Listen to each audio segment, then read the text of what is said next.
വർഗീയവാദികളാകുവാൻ സാധിക്കുന്നത്? സത്യത്തിനും നീതിക്കും ധർമ്മത്തിനും വേണ്ടിയുള്ള പോരാട്ടങ്ങളിൽ പോലും നിരപരാധികളെ വധിക്കരുതെന്നും സ്ത്രീകളെയും കുട്ടികളെയും വൃദ്ധരെയും ഉപദ്രവിക്കരുതെന്നും ഈന്തപ്പന തടികൾ മുറിക്കരുതെന്നും കൃഷിയിടങ്ങൾ നശിപ്പിക്കരുതെന്നും ആരാധനയിൽ മുഴുകിയിരിക്കുന്നവരെ ഉപദ്രവിക്കരുതെന്നെല്ലാം പഠിപ്പിക്കുന്ന ഈ മതത്തിന്റെ യഥാർത്ഥ അനുയായികൾക്ക് എങ്ങനെയാണ് യുദ്ധങ്ങളിൽ പോലും അതിക്രമങ്ങൾ പ്രവർത്തിക്കുവാൻ കഴിയുന്നത്? നിന്റെ സമുദായം ഒരു തെറ്റ് ചെയ്യുന്നു, അത് തെറ്റാണ് എന്ന് പറയുന്നില്ല എങ്കിൽ അതാണ് വർഗീയത എന്ന് പഠിപ്പിക്കുന്ന മതത്തിന്റെ യഥാർത്ഥ അനുയായികൾക്ക് എങ്ങനെയാണ് മുസ്ലിം പേരുള്ള ആളുകൾ അതിക്രമങ്ങൾ ചെയ്താൽ അതിക്രമങ്ങളല്ല എന്ന് പ്രഖ്യാപിക്കുവാൻ കഴിയുന്നത്? ഇസ്ലാമിന്റെ പേരിൽ നാം മുസ്ലിങ്ങളെ സ്നേഹിക്കണം, ഇസ്ലാമിന്റെ പേരിൽ മുസ്ലിം നാമധാരികളെ എതിർക്കണം. അതാണ് നാം ചെയ്യേണ്ടത്. അതുകൊണ്ട് തന്നെ ആഗോള അടിസ്ഥാനത്തിൽ തന്നെ മുസ്ലിങ്ങൾക്ക് എതിരെ നടക്കുന്ന എല്ലാ അതിക്രമങ്ങളെയും എതിർക്കുന്നതോടൊപ്പം തന്നെ ഇസ്ലാമിന്റെ പേരിൽ ഭീകര പ്രവർത്തനങ്ങൾ നടത്തുന്നവരോട് ഒട്ടേറെ ചോദ്യങ്ങൾ മുസ്ലിങ്ങളായി നമുക്ക് ചോദിക്കുവാനുണ്ട്. നിങ്ങൾ നടത്തിയിട്ടുള്ള ഭീകര പ്രവർത്തനങ്ങളിൽ എത്രമാത്രം നിരപരാധികളാണ് വധിക്കപ്പെട്ടിട്ടുള്ളത്? എത്ര നിരപരാധികളുടെ രക്തമാണ് ഒഴുക്കപ്പെട്ടിട്ടുള്ളത്? എത്ര പൈതങ്ങളാണ് അനാഥരാക്കപ്പെട്ടിട്ടുള്ളത്? എത്ര മാതാപിതാക്കൾക്കാണ് സന്താനങ്ങൾ നഷ്ടപ്പെട്ടിട്ടുള്ളത്? എത്ര സ്ത്രീകളാണ് വിധവകളാക്കപ്പെട്ടിട്ടുള്ളത്? എത്ര ആളുകൾക്കാണ് അംഗവൈകല്യം സംഭവിച്ചിട്ടുള്ളത്? എത്ര ആളുകളുടെ ജീവിതോപാധികളാണ് തകർക്കപ്പെട്ടിട്ടുള്ളത്? എത്ര ആളുകളുടെ സ്വപ്നങ്ങളും സങ്കല്പങ്ങളും ആഗ്രഹങ്ങളും അഭിലാഷങ്ങളുമാണ് ചാമ്പലാക്കപ്പെട്ടിട്ടുള്ളത്? ഈ ചോദ്യങ്ങൾക്കുള്ള ഉത്തരം പ്രപഞ്ചനാഥനായ സൃഷ്ടാവിന്റെ മുൻപിൽ നിങ്ങൾ ഉത്തരം നൽകേണ്ടതായി തന്നെ വരും.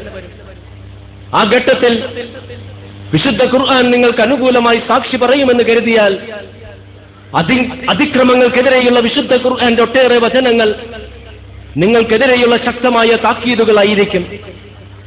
നൂറുകണക്കിന് മയ്യത്തുകളുടെ ഭാരവും പേറി നിരപരാധികളുടെ രക്തപ്പുഴയിൽ നീന്തി സന്താനങ്ങൾ നഷ്ടപ്പെട്ട മാതാപിതാക്കളുടെ കണ്ണുനീരിൽ കുളിച്ച് ഭർത്താക്കന്മാർ നഷ്ടപ്പെട്ട ഏകാന്തതയുടെ നൊമ്പരങ്ങളുമായി കഴിയുന്ന വിധവകളുടെയും മാതാപിതാക്കളുടെ ലാളന നഷ്ടപ്പെട്ട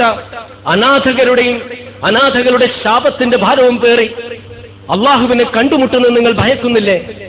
അത്തരം ഘട്ടത്തിൽ നബി സല്ലല്ലാഹു അലൈഹി വസല്ലമ നിങ്ങൾക്ക് അനുകൂലമായി സാക്ഷി പറയുമെന്ന് കരുതിയാൽ നിങ്ങൾക്ക് തെറ്റിയിരിക്കുന്നു. കാരണം ലാ യർഹമുല്ലാഹു മൻ ലാ യർഹമുൻ നാസ, മനുഷ്യരോട് കാരുണ്യം കാണിക്കാത്തവരോട് അള്ളാഹുവും കാരുണ്യം കാണിക്കില്ലെന്നും ഇർഹമു മൻ ഫിൽ അർളി യർഹമുക്കും മൻ ഫിസ് സമാ, ഭൂമിയിലുള്ളവരോട് നിങ്ങൾ കാരുണ്യം കാണിക്കൂ, ആകാശത്തിലുള്ളവൻ നിങ്ങളോട് കാരുണ്യം കാണിക്കുമെന്നെല്ലാമുള്ള പ്രവാചക വചനങ്ങൾ നിങ്ങൾക്കെതിരെയുള്ള ശക്തമായ താക്കീതുകളായിരിക്കും.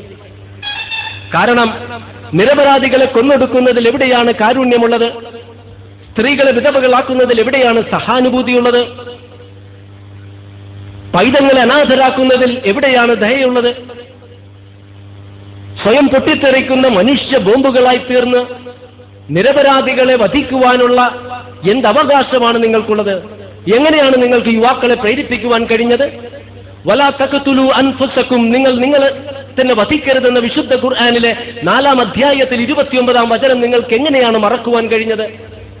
സത്യത്തിനും നീതിക്കും ധർമ്മത്തിനും വേണ്ടി പോരാടലാണെന്ന് അള്ളാഹുവിന്റെ വാഗ്ദാനം നിലനിൽക്കെ തന്നെ അങ്ങനെ ധീരമായി പോരാടിയിരുന്ന ഒരു വ്യക്തിക്ക് പരിക്കേറ്റപ്പോൾ വേദന സഹിക്കുവാൻ സാധിക്കാതെ വയറ്റത്ത് കുത്തിയിറക്കി ആത്മഹത്യ ചെയ്ത ഒറ്റ കാരണത്താൽ അയാൾ നരകത്തിലാണെന്ന പ്രവാചകന്റെ മുന്നറിയിപ്പ് എങ്ങനെയാണ് നിങ്ങൾക്ക് വിസ്മരിക്കുവാൻ കഴിഞ്ഞത്?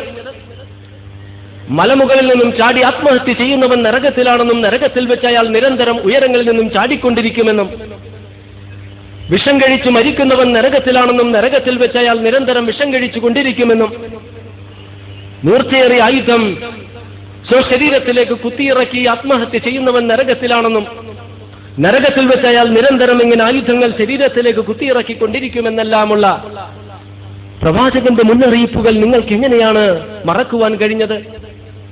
ഇത്തരം പ്രവർത്തനങ്ങളിലൂടെ എന്ത് നേട്ടമാണ് ഇസ്ലാമിന് നിങ്ങൾ ഉണ്ടാക്കിയിട്ടുള്ളത്? നിങ്ങളുടെ അതിക്രമങ്ങൾക്ക് വിധേയരായവരിൽ മഹാഭൂരിപക്ഷം മുസ്ലിങ്ങളല്ലേ? മുസ്ലിങ്ങളെ വിചാരണയില്ലാതെ തടവിലാക്കുവാനും പീഡിപ്പിക്കുവാനും മുസ്ലിം സ്ത്രീകളെ ബലാത്സംഗം ചെയ്യുവാനും ഒട്ടനവധി അതിക്രമങ്ങൾ ചെയ്യുവാനും നിങ്ങളുടെ പ്രവർത്തനങ്ങൾ കാരണമായില്ലേ? അനാഥകളെ സംരക്ഷിക്കുവാനും അള്ളാഹുവിനു വേണ്ടി മസ്ജിദുകൾ നിർമ്മിക്കുവാനും സക്കാത്തും സദഖയുമായി ഗൾഫ് നാടുകളിൽ നിന്നും ഒഴുകിക്കൊണ്ടിരുന്ന ധനസഹായം ഭീകരതയ്ക്കുള്ള ഫണ്ട് എന്ന നിലയിൽ താൽക്കാലികമായി നിർത്തലാക്കിക്കുവാനും നിങ്ങളുടെ പ്രവർത്തനങ്ങൾ സാഹചര്യമൊരുക്കിയില്ലേ? ഉന്നതമായ ഉദ്യോഗത്തിനും വിദ്യാഭ്യാസത്തിനും വേണ്ടി അമേരിക്കയിലേക്കും യൂറോപ്പിലേക്കും കുടിയേറി പാർക്കുവാൻ സ്വപ്നം കണ്ടിരുന്ന 10,000-കണക്കിന് മുസ്ലിം യുവാക്കളുടെ സ്വപ്നങ്ങളല്ലേ നിങ്ങൾ ചാമ്പലാക്കിയത്? ഇസ്ലാമികമായ മുന്നേറ്റത്തിന് അമേരിക്കയിലും യൂറോപ്പിലും താൽക്കാലികമായിട്ടാണെങ്കിലും ഒരു തടസ്സം സൃഷ്ടിക്കുവാൻ നിങ്ങളുടെ പ്രവർത്തനങ്ങൾ കാരണമാക്കിയില്ലേ? ഇതിനെല്ലാം അള്ളാഹുവിന്റെ സന്നിധിയിൽ നിങ്ങൾ മറുപടി പറയേണ്ടതായി തന്നെ വരും. അതോടൊപ്പം തന്നെ മാധ്യമങ്ങളൊന്ന് മനസ്സിലാക്കണം. ഭാരതത്തിൽ കുറച്ചാളുകൾ വഞ്ചിച്ചാൽ ഭാരതീയരെ മുഴുവനും വഞ്ചകരെന്ന് വിളിക്കുന്നത് പോലെയും, അമേരിക്കയിൽ കുറച്ചാളുകൾ ബലാത്സംഗം ചെയ്താൽ അമേരിക്കക്കാർ മുഴുവനും ബലാത്സംഗം ചെയ്യുന്നവരാണെന്ന് പറയുന്നത് പോലെയും, ബ്രിട്ടനിൽ കുറച്ചാളുകൾ മോഷ്ടിച്ചാൽ ബ്രിട്ടീഷുകാർ മുഴുവനും മോഷ്ടാക്കളാണെന്ന് പ്രഖ്യാപിക്കുന്നത് പോലെയും നീതിരഹിതമായ അനീതി നിറഞ്ഞ സമീപനമല്ല നിങ്ങൾ സ്വീകരിക്കുന്നത്. ന്യൂനപക്ഷത്തിൽ ന്യൂനപക്ഷമായ മുസ്ലിം പേരുള്ള കുറച്ചാളുകൾ നടത്തുന്ന ഭീകര പ്രവർത്തനങ്ങളുടെ പേരിൽ ഇസ്ലാമിന്റെ പ്രമാണങ്ങളുടെ അടിസ്ഥാനത്തിൽ വിലയിരുത്താതെ മുസ്ലിങ്ങളെ ഒന്നടങ്കം ഭീകരവാദികളും തീവ്രവാദികളുമായിട്ട് മുദ്രകുത്തുന്ന തരം താഴ്ന്ന പ്രവണതയല്ലേ മാധ്യമങ്ങൾ നിരന്തരം നടത്തിക്കൊണ്ടിരിക്കുന്നത്? കഴിഞ്ഞ റമളാന് മുൻപ് ഒരു സംഭവമുണ്ടായി. റമളാൻ 26-ന് ഒരു യുവാവ് എന്നെ കാണുവാൻ വന്നു, മനു സാൻജോസ്. അദ്ദേഹം എന്നോട് പറഞ്ഞു, കുവൈത്തിലെ ധനികരായ മാതാപിതാക്കളുടെ ഏക മകൻ പെന്തക്കോസ്റ്റ് സഭയുമായിട്ട് പ്രവർത്തിക്കുകയായിരുന്നു. ഇടയ്ക്ക് ഒരു സഹപ്രവർത്തകർ ഇസ്ലാമിക ലഘുലേഖകൾ ഈ മനു സാൻജോസിന് നൽകുമായിരുന്നു. അതിന് ഇസ്ലാമിനെ സംബന്ധിച്ച് പഠിച്ചു വരുന്ന ഘട്ടത്തിൽ അടുത്തുള്ള കപ്പാട് കടപ്പുറത്ത്, കോഴിക്കോടിന്റെ അടുത്തുള്ള കപ്പാട് കടപ്പുറത്ത് സുഹൃത്തുക്കളോടൊപ്പം കുളിക്കുവാൻ പോയ ഘട്ടത്തിൽ ഈ മനു സാൻജോസ് എന്ന എഞ്ചിനീയറിംഗ് ബിരുദധാരി മുങ്ങി താഴ്ന്നുകൊണ്ടിരുന്ന ഘട്ടത്തിൽ ജീവിതത്തിൽ ആദ്യമായി യേശു എന്ന് വിളിച്ച നാവുകൊണ്ട് അള്ളാഹു എന്ന് വിളിച്ചു.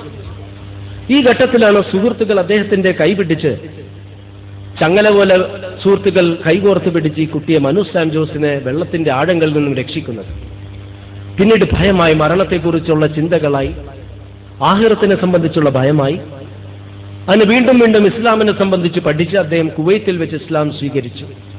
എന്നാൽ മാതാപിതാക്കൾ തന്നെ പിടിച്ചുകൊണ്ടു പോകുമോ എന്ന് ഭയന്ന് അദ്ദേഹം എറണാകുളത്ത് ഒരു പള്ളിയിൽ താമസിക്കുവാൻ ആരംഭിച്ചു. 35,000-ഓളം ശമ്പളം കിട്ടുന്ന ക്രോംപ്റ്റൺ ഗ്രീവ്സിൽ ജോലി ചെയ്യുന്ന ക്യാമ്പസ് സെലക്ഷൻ കിട്ടിയ ഉന്നത വിദ്യാഭ്യാസമുള്ള മിടുക്കനായ വിദ്യാർത്ഥി, ഏകമകൻ.